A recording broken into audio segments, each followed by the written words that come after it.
اعوذ باللہ من الشیطان الرجیم بسم اللہ الرحمن الرحیم۔ ہمارے معزز ساتھیوں السلام علیکم۔ آج ہم اس ویڈیو میں حضرت جبرائیل علیہ السلام کے بارے میں دیکھیں گے۔ اگر آپ نے ویڈیو شروع کرنے سے پہلے آپ نے ہمارا اسلامک یوٹیوب چینل سبسکرائب نہیں کیا تو سبسکرائب کر لیں اور بیل آئیکن کے بٹن کو دبانا نہ بھولیں تاکہ ہماری ہر نئے آنے والی ویڈیو سب سے پہلے آپ تک پہنچ سکے۔ تو ویڈیو شروع کرنے سے پہلے آپ سے گزارش ہے پہلے آپ ہمارا اسلامک یوٹیوب چینل سبسکرائب کریں۔ تو چلتے ہیں ویڈیو کی طرف۔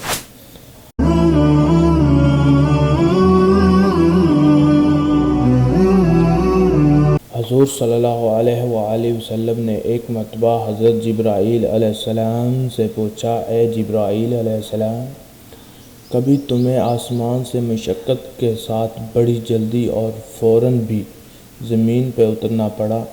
حضرت جبرائیل علیہ السلام نے جواب دیا، ہاں یا رسول اللہ صلی اللہ علیہ وآلہ وسلم، 4 مرتبہ ایسا ہوا ہے کہ مجھے الفی بڑی سرعت کے ساتھ زمین پر اترنا پڑا۔ حضور نبی صلی اللہ علیہ وآلہ وسلم نے فرمایا، وہ 4 مرتبہ کس موقع پر ہے؟ حضرت جبرائیل علیہ السلام نے عرض کی، ایک تو جب حضرت ابراہیم علیہ السلام کو آگ میں ڈالا گیا تو اس وقت عرش الہی کے نیچے تھا، مجھے حکم ہوا کہ جبرائیل خلیل کے آگ میں پہنچنے سے پہلے فوراً میرے خلیل کے پاس پہنچو۔ چنانچہ میں بڑی سرعت کے ساتھ فوراً خلیل کے پاس پہنچا۔ دوسری بار جب حضرت اسماعیل علیہ السلام کی گردن اطہر پر چھری رکھ دی گئی تو مجھے حکم ہوا کہ چھری چلنے سے پہلے ہی زمین پر پہنچو اور چھری کو الٹا کر دو۔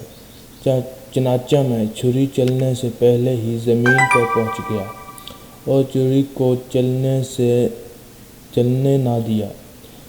تیسری مرتبہ جب حضرت یوسف علیہ السلام کو کنویں کی تہہ تک پہنچنے سے پہلے زمین پر پہنچنا اور کنویں سے ایک پتھر نکال کر حضرت یوسف علیہ السلام کو اس پتھر پر آرام سے بٹھا دیا، چنانچہ میں نے ایسا ہی کیا۔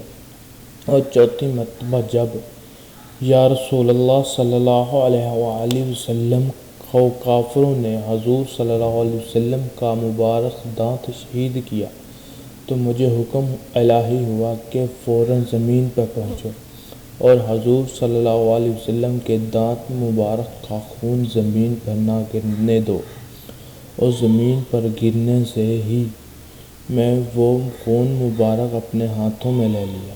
یا رسول اللہ، خدا نے مجھے فرمایا تھا، جبرائیل، اگر میرے محبوب صلی اللہ علیہ وآلہ وسلم کا یہ خون مبارک زمین پر گر گیا تو قیامت تک زمین میں نہ کوئی سبزی اگے گی اور نہ ہی کوئی درخت۔ چنانچہ میں بڑی تیزی کے ساتھ زمین پر پہنچا اور حضور صلی اللہ علیہ وآلہ وسلم کے خون مبارک کو اپنے ہاتھ پر لے لیا۔